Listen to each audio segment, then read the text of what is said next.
Have you ever wondered why your Buddhist teacher won't answer certain questions about karma directly? Why some teachings are called secret or hidden? Why Tibetan lamas tell beginners one thing about karma, but whisper different truths to advanced practitioners behind closed doors? This isn't conspiracy or gatekeeping. This is sophisticated spiritual pedagogy developed over centuries. Tibetan Buddhism deliberately conceals its most profound teachings about karma from beginners, not to hoard sacred knowledge, but because revealing these truths prematurely can be spiritually dangerous. Today, we're going to expose what Tibetan Buddhism intentionally hides about karma, why these teachings are protected, and what happens when you're finally ready to hear the complete truth. If you want to understand the full picture of how karma actually works according to the deepest levels of Tibetan Buddhist philosophy, then subscribe to this channel right now and activate notifications, because this teaching will shatter everything you thought you knew about cause and effect, morality, and spiritual progress. Walk into any introductory Buddhism class and you'll hear a straightforward explanation of karma. Karma means action. Every intentional action creates consequences. Positive actions create positive results. Negative actions create negative results. You reap what you sow. This is the law of moral causation operating throughout the universe. If you want happiness, perform virtuous actions. If you want to avoid suffering, refrain from harmful actions. Accumulate enough positive karma and you'll be reborn in fortunate circumstances. Accumulate negative karma and you'll experience unfortunate rebirths. Eventually, through countless lifetimes of purifying negative karma and accumulating positive karma, you'll achieve enlightenment. This explanation is clean, logical, morally compelling, and fundamentally incomplete. It's not wrong exactly, but it's a simplified version designed for beginners. It's what Tibetan Buddhism calls conventional truth, true at a relative level but not ultimately true. Here's what that introductory explanation leaves out. According to the highest teachings of Tibetan Buddhism, particularly the Madhyamaka philosophy systematized by Nagarjuna and the Dzogchen teachings of the Nyingma school, karma itself is empty of inherent existence. There is no ultimate reality to the karmic system. The entire structure of actions causing results, beings accumulating karma, consequences ripening across lifetimes, all of this exists only conventionally, not ultimately. At the deepest level of analysis, there are no actions, no actors, no consequences, no accumulation, no purification.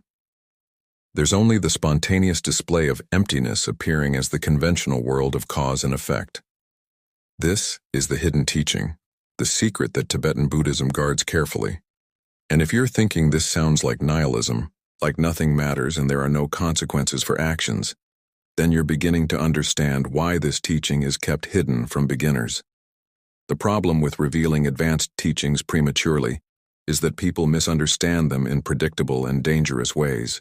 If you tell someone that karma is ultimately empty before they've fully integrated the conventional teaching that actions have consequences, they might conclude that morality is arbitrary, that they can do whatever they want without karmic repercussions, that ethical discipline is unnecessary for practitioners who understand emptiness. This is exactly the wrong conclusion. What Buddhist philosophy calls nihilism, one of the two extreme views that the Buddha warned against throughout his teaching career. The other extreme view is eternalism, the belief that things have permanent, independent existence. The Buddhist middle way navigates between these extremes, acknowledging conventional reality while recognizing ultimate emptiness. But this middle way is subtle and easily misunderstood, which is why Tibetan Buddhism developed a graduated path of instruction that reveals deeper truths only when students have sufficient foundation to understand them correctly. This graduated approach is formalized in the Lamrim teachings, the stages of the path to enlightenment. The Lamrim, developed by the Indian master Atisha and elaborated by Tsongkhapa, organizes Buddhist teachings into a systematic progression from beginner to advanced. Early stages focus on basic ethics, karma and rebirth, the preciousness of human life, and the development of renunciation. Only after establishing firm grounding in these foundational teachings do the instructions progress to emptiness, non-duality, and the ultimate nature of phenomena. This isn't arbitrary sequencing. It's based on the understanding that certain realizations depend on previous realizations, that certain practices require stability developed through earlier practices, and that certain teachings can only be understood correctly after substantial preparation. Share in the comments. Have you encountered teachings that seemed contradictory until you understood them at a deeper level? Let's explore what Tibetan Buddhism actually teaches about karma at different levels of understanding. At the first level, taught to beginners, karma is presented as a straightforward moral law. Your actions matter. What you do has consequences. Harming others creates suffering for yourself. Helping others creates well-being for yourself. This cause and effect relationship operates reliably across lifetimes. You're the author of your experience through the intentions and actions you've accumulated. This teaching serves crucial functions. It establishes ethical behavior as foundational to spiritual practice. It provides motivation for positive action and restraint from harmful action. It introduces the concept that your current circumstances result from previous actions rather than from random chance or divine punishment. And it empowers you to change your future through changing your present actions. At the second level, taught to intermediate practitioners who've established stable ethical conduct and begun meditation practice, karma is explained with more nuance. You learn that karma operates through mental conditioning rather than through cosmic scorekeeping. When you perform an action with intention, you're not just doing something external. You're simultaneously creating mental habits, neural pathways, and psychological tendencies that will condition future actions and experiences. A single act of generosity creates a slight tendency toward generosity. Repeated acts of generosity create a strong habit of generosity. This habit shapes your character, your default responses, your relationships, and your future opportunities. Karma is thus understood as psychological conditioning operating across the continuity of consciousness. You also learn at this level that karma requires 4 factors to ripen fully: the intention, the action itself, the completion of the action, and the absence of regret. This more sophisticated understanding allows for practices like confession and purification that can weaken karmic seeds before they ripen fully. At the third level, taught to advanced practitioners who've developed stable concentration and preliminary insight into emptiness, karma is explained in relationship to the teaching of Anatman or no self. Here's where things get interesting and challenging. If there's no permanent self, who accumulates karma? If there's no continuing entity from life to life, who experiences karmic results? The answer is subtle. Karma operates through causal continuity without identity. There's a stream of consciousness that maintains certain continuity through memory, habit, and karmic momentum. But this stream is not a thing or self. It's a process, constantly changing, arising fresh each moment in dependence on previous moments. Each moment of consciousness inherits the karmic imprints of previous moments, but there's no permanent entity carrying karma across time. It's like lighting one candle from another. The second flame is causally connected to the first but is not the same flame. This understanding dissolves the sense of being a permanent self, burdened with karmic debt, while maintaining the reality of causal consequences. At the fourth level, taught only to quite advanced practitioners who've realized emptiness directly through meditation, karma itself is revealed to be empty. This is the hidden teaching. Just as persons are empty of inherent existence, actions are empty of inherent existence. Just as there's no permanent self that acts, there are no inherently existing actions. The entire karmic system arises through dependent origination. Actions depend on actors, on intentions, on circumstances, on objects of action. None of these factors exist independently. They arise together in mutual dependence. Remove any factor and the others cannot exist. This means karma has no independent reality, no essence, no inherent nature. It exists conventionally, the way a rainbow exists conventionally, as an appearance dependent on specific conditions but without any substantial reality. If you're finding these teachings profound and challenging, please like this video to help others discover this wisdom. Nagarjuna, the 2nd century Indian philosopher, whose Madhyamaka teachings form the philosophical foundation for most Tibetan Buddhist schools, addressed karma directly in his texts. He demonstrated through logical analysis that if karma had inherent existence, it would be permanent and unchanging, which means it could never ripen into results. For karma to function, to cause effects, to change and ripen, it must be empty of inherent existence. Paradoxically, karma works precisely because it's empty. This is Nagarjuna's brilliant insight. Emptiness is what allows causality to function. If things had fixed essences, change would be impossible, because things are empty of fixed essences. Arising in dependence on conditions, change happens, causality operates, karma ripens. The conventional truth that actions have consequences depends on the ultimate truth that actions and consequences are empty of inherent existence.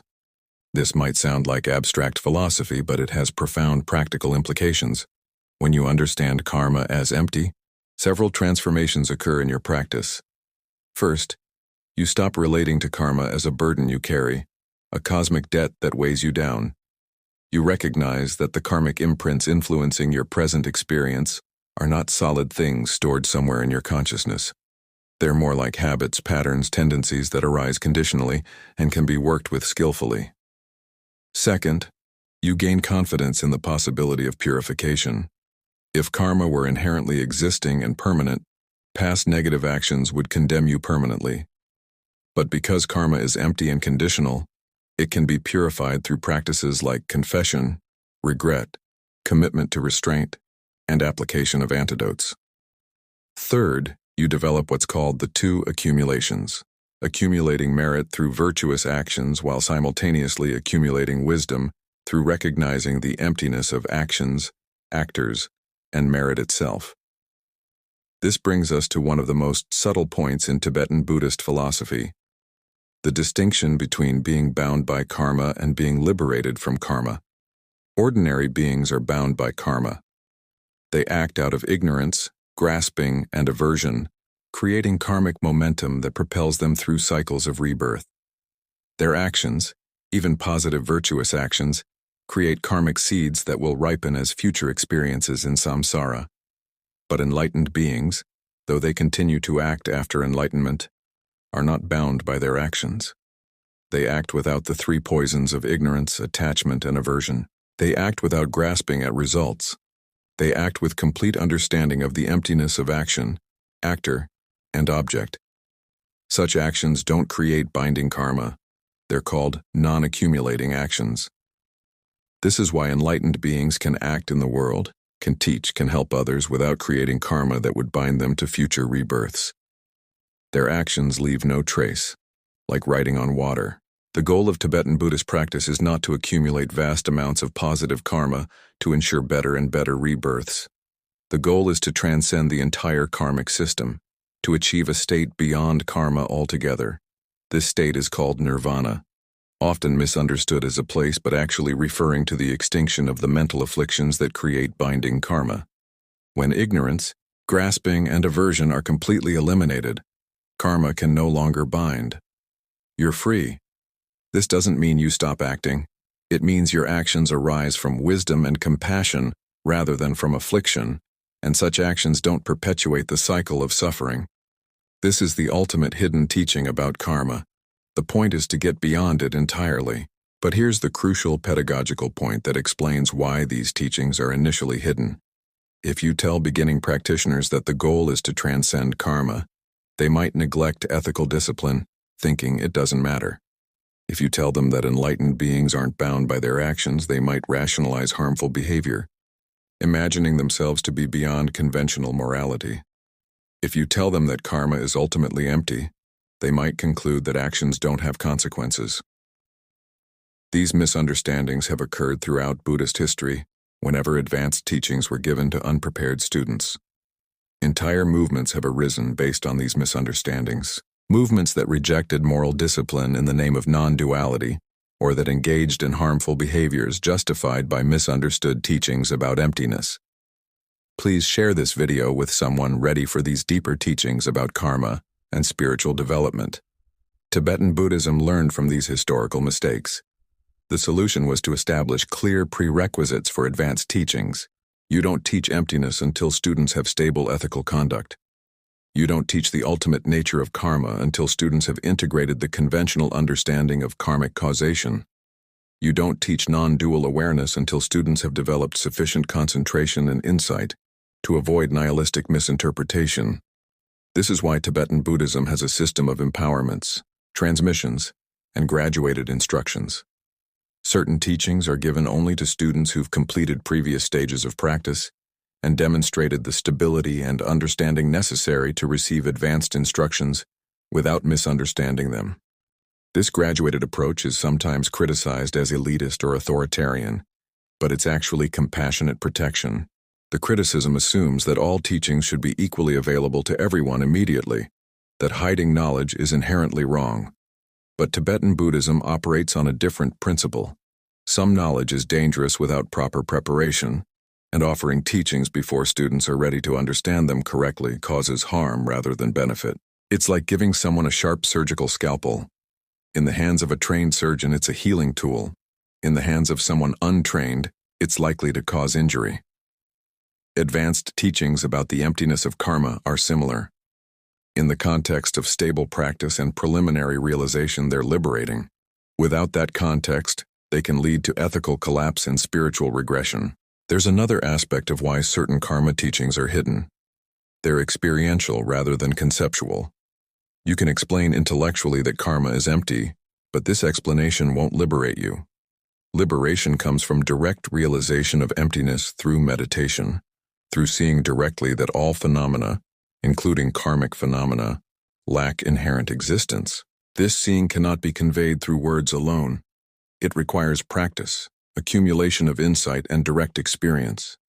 So even if the teaching about karma's emptiness is explained, it remains hidden in a sense until you realize it directly. This is why Tibetan Buddhism emphasizes practice over philosophy. The teachings point toward realization, but realization itself comes through sustained meditation practice that allows you to see the nature of reality directly. The Dzogchen teachings of the Nyingma school represent perhaps the most advanced perspective on karma in Tibetan Buddhism. Dzogchen means great perfection, and it teaches that your fundamental nature is already perfect, already enlightened, already free. Karma and liberation are both concepts that arise within the space of this primordial awareness, but don't affect its essential nature. From the Dzogchen perspective, you've never been bound by karma and never needed liberation. The entire journey from ignorance to enlightenment is like a dream, an appearance within the vast expanse of awareness that is your true nature. This teaching is considered so advanced, so easily misunderstood, that it's traditionally given only after extensive preliminary practices, and only to students who've demonstrated profound stability and insight. Why? Because without that foundation, someone might hear this teaching and think it means they can ignore ethics, skip practice, and simply believe themselves to be already enlightened. This is called premature Dzogchen, and it's considered one of the gravest spiritual mistakes possible. Yet even these most advanced teachings maintain the importance of relative truth. Even in Dzogchen, you're instructed to maintain pure conduct, to accumulate merit, to practice with diligence and devotion. The recognition of ultimate truth doesn't negate conventional truth. Both levels are real and important. This is the genius of the two truths doctrine in Buddhism. Ultimate and conventional truth are not contradictory but complementary. Karma is empty ultimately and functional conventionally. Both statements are true. An enlightened being recognizes emptiness while still acting with impeccable ethics. A mature practitioner understands that actions don't ultimately exist while still taking full responsibility for actions conventionally. This is the middle way that avoids both nihilism and eternalism. Let's address a question that often arises at this point.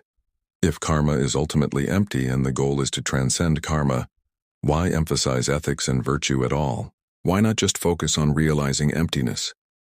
The answer is that realizing emptiness requires a purified mind, and purifying the mind requires ethical conduct. You cannot realize ultimate truth while engaged in harmful behavior. Harming others agitates your mind, creates guilt and defensiveness, strengthens negative mental patterns, and obscures the natural clarity that allows insight to arise. Conversely, ethical conduct calms the mind, creates conditions for concentration, develops positive qualities like compassion and contentment, and removes obstacles to realization. The path to transcending karma goes through karma, not around it. You work skillfully with conventional truth as the means to realize ultimate truth. Then, having realized ultimate truth, you continue to function according to conventional truth out of compassion for beings who still experience the conventional world as real. This also explains the Tibetan Buddhist emphasis on accumulating merit. Merit isn't just cosmic reward points. Merit represents the purification of mental obscurations and the development of positive qualities that support realization. Every act of generosity weakens attachment. Every moment of patience weakens aversion. Every instance of ethical restraint weakens harmful impulses. These accumulated small victories over afflictive patterns create the conditions in which wisdom can arise. Similarly, practices explicitly designed to purify negative karma, such as the Vajrasattva meditation or the 35 Buddhas confession practice, work by transforming your relationship to past actions. Through regret, confession, commitment to restraint, and application of antidotes, you weaken the karmic seeds of past negative actions, making it less likely they'll ripen as suffering.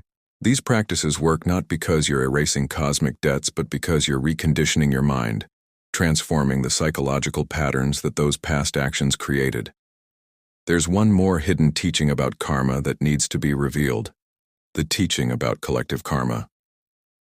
Most presentations of karma focus on individual actions and consequences, but Tibetan Buddhism also recognizes that karma operates at collective levels. The circumstances you're born into, the society you inhabit, the environmental conditions you experience, these result partly from collective karma, the accumulated actions of groups, societies, and all beings sharing a realm. This explains why many beings can experience the same catastrophe simultaneously.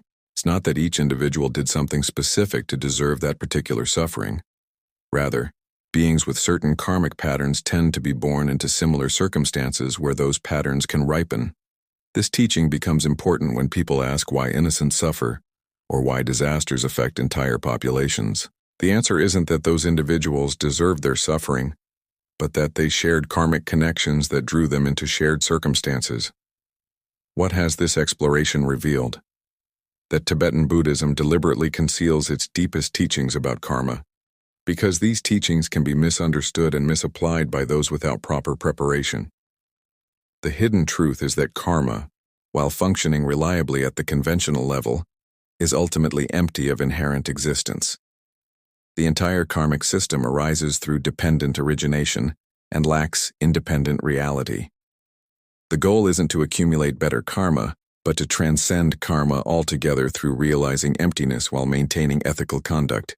This recognition liberates you from being bound by actions while not exempting you from acting wisely and compassionately.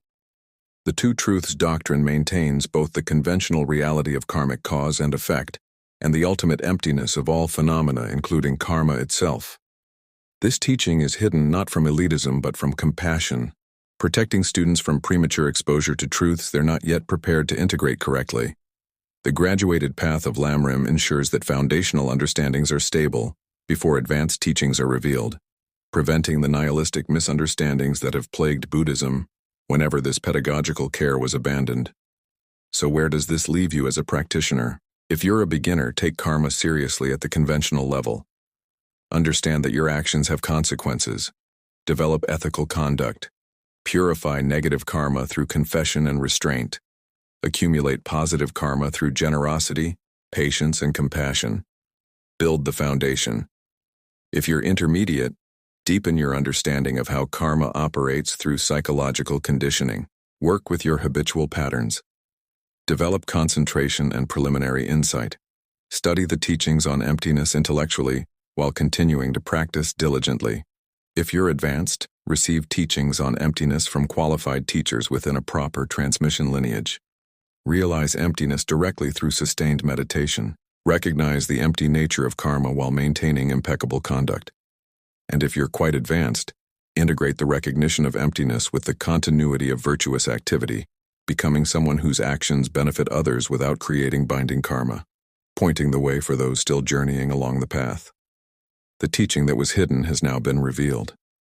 But remember, intellectual understanding is not realization.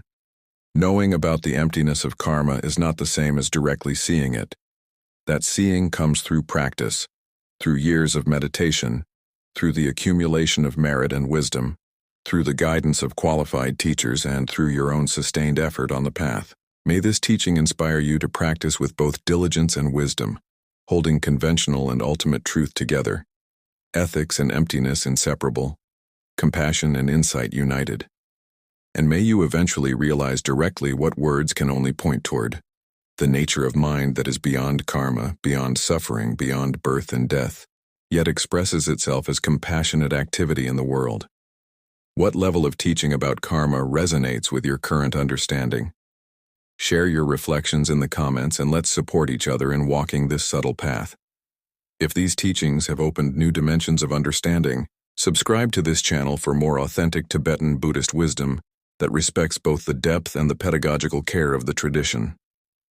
Share this video with practitioners ready for deeper teachings about the nature of karma, ethics, and liberation. May all beings understand karma correctly at whatever level serves their development, and may all beings ultimately transcend karma entirely, achieving the freedom that is their true nature.